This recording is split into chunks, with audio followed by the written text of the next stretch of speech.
বন্ধুরা, চিকেন কষা নিয়ে চলে এলাম। আমি কিভাবে করলাম চট করে বলে নিই। আমি প্রথমে, এটা ওজন আছে 700, তার মধ্যে একটু খাওয়া হয়েছে, আমার ছেলে একটু খেয়েছে। আমি 7টা পেঁয়াজ দিয়েছি বড় বড়। তেলের মধ্যে ছোটো এলাচ, লবঙ্গ, দালচিনি, তেজপাতা সব সুন্দর করে দিয়েছি। আর তারপরে আমি 7টা পেঁয়াজ কুচো করে দিয়েছি। পেঁয়াজটার মধ্যে অল্প নুন দিয়েছি, কারণ কি আমি চিকেনে নুন হলুদ মাখিয়ে রেখেছিলাম।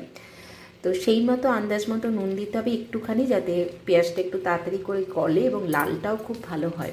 পেঁয়াজটা বেশ লাল লাল হবে, তখন আমি রসুন থেতো করে দিয়ে দিয়েছি। মানে আমি বাটিনি, রসুনকে নোড়া দিয়ে থেতো করে দিয়ে দিয়েছি।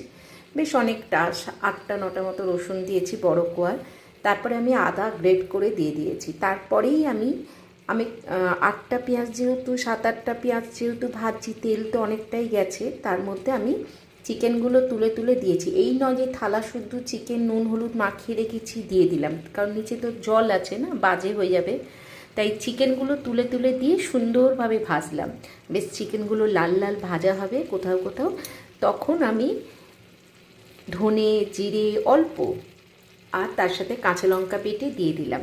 তারপর কষতে শুরু করলাম। এবার কষার সময় তো জল দিতেই হবে, তখন ওই চিকেনের যে জলটা ছিল সেটা দিলাম, আর এই মশলা ধোয়া জল দিলাম। এই জলেই আমার রান্না হলো। আর অল্প মানে 1 কাপ মতো জল দিয়েছি, আর আমি জল দিইনি। দেখুন কত সুন্দর কালার হয়েছে। আসলে আজকে ফ্রায়েড রাইস করেছি, তার জন্য চিকেন কষা করেছি, খুব ভালো লাগে খেতে।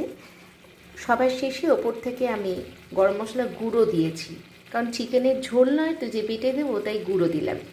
দারুণ খেতে হয়। বন্ধুরা, কেমন লাগলো? আপনারাও করেন কি করে সেটা বলবেন।